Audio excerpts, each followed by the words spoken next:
Honourable Member Shri Hanuman Beniwal ji. Very brief. सभापति महोदय, Very brief.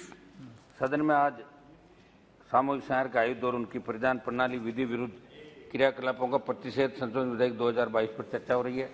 मेरे से पूर्व माननीय सदस्यों ने भी चिंता जाहिर की और विश्व का हर व्यक्ति ये चिंता जाहिर करता, चाहे अभी रूस यूक्रेन का मामला था तो सब लोग इंडिया के अंदर भी चिंता करते कहीं परमाणु युद्ध नहीं हो जाए, कहीं एक देश दूसरे देश पर परमाणु बम नहीं फेंक दे, क्योंकि सेकेंड वर्ल्ड वार के समय नागासाकी और हिरोशिमा पे जब अमेरिका ने बम फेंके, आज भी वहाँ 66,000 लोग उस समय मारे गए थे और 1,40,000 लोग उस समय मरे। आज भी इतने सालों बाद भी जब वहाँ बच्चे पैदा होते हैं तो उन निश्चित रूप से कहीं न कहीं आनुवंशिक गंभीर बीमारियों का शिकार होते हैं।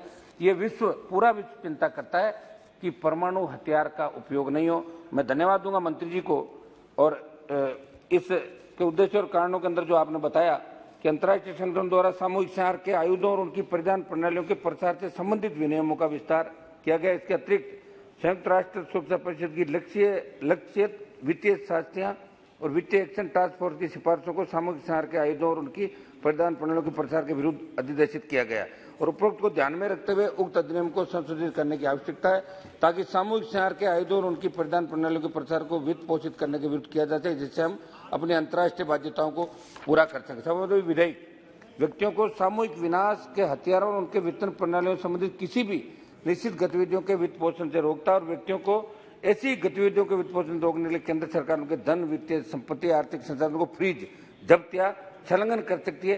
ये व्यक्तियों को किसी भी निश्चित गतिविधि के संबंध में अन्य व्यक्तियों के लाभ के लिए वित्तीय संबंधित सेवाएं उपलब्ध कराने से रोकता। मैं इस बिल का समर्थन करता हूं। महोदय, मैं एक आलेख पढ़ रहा था, उसमें लिखा था कि उस बात को सदन में पढ़ना चाहूंगा। परमाणु प्रसार 6 दशक से अधिक समय से दुनिया के लिए बड़ी चुनौती बना हुआ है, लेकिन इस दौरान इस समस्या के रूप बदलते गए। खास तौर पर शीत युद्ध के खत्म होने के बाद इसमें काफी बदलाव आया। ग्लोबल न्यूक्लियर ऑर्डर के स्थापित होने के बाद से संभावित खतरों और सत्ता के संतुलन में व्यापक परिवर्तन हुआ और इस वजह से पहले की तुलना में परमाणु प्रसार आज कहीं अधिक चुनौतीपूर्ण बन गया है। हमें इस सच्चाई को स्वीकार करना होगा। ज्यादातर देशों के लिए परमाणु हथियार अत्यंत उनकी सुरक्षा से जुड़े हैं और परमाणु प्रसार व्यवस्था की पेशकश को कमियों के बावजूद इसलिए स्वीकार किया क्योंकि इसमें दुनिया खुद को अधिक सुरक्षित महसूस करती है। इसके साथ इस पर भी गौर करना होगा कि परमाणु प्रसार के बारगेन का असर कम होने के साथ साथ ऐसे देशों की संख्या बढ़ी है जो परमाणु हथियार की क्षमता हासिल करने की कोशिश कर रहे हैं। शीत युद्ध के दौर में इस मामले में सिर्फ अमेरिका और सोवियत संघ की होड़ को लेकर आशंका थी। लगता था कि इस वजह से वैश्विक परमाणु युद्ध शुरू हो जाएगा। हालांकि आज इस खतरे में weapons of mass destruction WMD यानी सामूहिक विनाश के हथियार, उनकी डिलीवरी, एक मिनट साहब, मैकेनिज्म यानी उन्हें छोड़ने वाली व्यवस्था, तकनीक और परमाणु आतंकवाद भी शामिल हो गए। इस संदर्भ में चीन और पाकिस्तान के बीच परमाणु और मिसाइल के क्षेत्र में सहयोग और उत्तर कोरिया व ईरान में मिसाइल से जुड़ी गतिविधियों का जिक्र करना भी जरूरी है। इनमें से हर एक का असर एशिया में सैन्य संतुलन पड़ा। शब्द महोदय, मैं 1 मिनट में अपनी बात समाप्त करूंगा।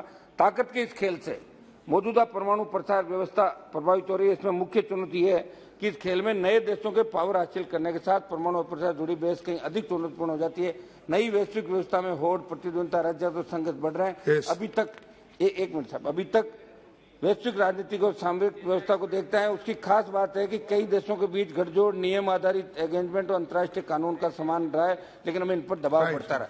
दुनिया समझती थी कि अंतर्राष्ट्रीय उदार व्यवस्था उसका अधिकार है, जो कि सच नहीं है। जब तक इसे मौजूदा, एक मिनट समाप्त करूं मैं, सिद्धांत और व्यवस्था के आधार पर मजबूत नहीं बनाया जाता, बरकरार रखने की कोशिश नहीं होती, तब तक इसके खत्म होने की आशंका से इनकार नहीं किया जाता। सभापति महोदय, 1 मिनट में मेरी लास्ट बात खत्म करूंगा, क्योंकि ये इस बिल का मामला नहीं है, लेकिन आज जो अवैध लाइसेंस ले लेते हैं, अवैध हथियारों के मामले के अंदर जो दिनों दिन बढ़ रहे हैं। मेरे राजस्थान की बात करूं तो राजस्थान इसके अंदर बहुत बदनाम राज्य रहा। यहाँ हथियारों के फर्जी लाइसेंस बनाने जैसे एक मिनट रुको तो सुनो, मुद्दों पर उदाहरण देना चाहूंगा। अभी MP साहब बहुत चिंतित हो रहे, चलो इनका छोड़ देता हूं मैं, गंगानगर छोड़ देता हूं मैं, रुको तो 1 मिनट। जहाँ सबसे ज्यादा फर्जी लाइसेंस बने, अलवर के अंदर कलेक्टर की फर्जी मुहर लगाकर जिला मजिस्ट्रेट कार्यालय में DM की नाक के नीचे। मैं इसमें एक सुझाव देना चाहूंगा कि सामनायक में आपको उदाहरण देना चाहूंगा कि राजस्थान के ATS ने 2017 में ऑपरेशन जुबेदा के तहत दलाल गिरोह को गिरफ्तार किया। दलाल गिरोह जम्मू कश्मीर के जिलाधिकारियों और हथियार बेचने वाले लोगों के बीच दलाल का काम करता था। उस समय एटीएस ने उससे Honorable member एक मिनट साहब, एक मिनट Apurva मेरा Poddar. समाप्त करना दो, सुझाव है साहब, please. एक मिनट सूरज जी। एटीएस ने उससे 565 लाइसेंस जब्त किए थे, जिनमें से 93 लोग ऐसे थे जिन्होंने कभी जम्मू में नौकरी नहीं की, वहां नौकरी पैसा बता के लाइसेंस दिए। जिला कलेक्टर के अलावा केंद्र को अपना एक प्रतिनिधि, मेरा ये था Yes. कि जिला कलेक्टर लाइसेंस बनाता है, पूरा पेपर हमारा पर। कोई हस्तक्षेप नहीं रहता। मैं चाहता हूं कि केंद्र का जिन लोगों को वास्तव में लाइसेंस की जरूरत है वो तो चक्कर लगाते रहते कलेक्ट्रेट में, 20-20 साल हो गए, और जिनको आवश्यकता नहीं वो 3-3 लेके बैठे। मेरा निवेदन रहेगा Honorable केंद्र member सरकार भी Apurva. हस्तक्षेप करे, केंद्र का प्रतिनिधि भी लाइसेंस बढ़ाने की उस Thank you. कमेटी के अंदर रहे। Thank you. Thank you, sir, for giving me an opportunity to speak on the weapon of mass destruction and the delivery system prohibition of unlawful activities amendment bill 2000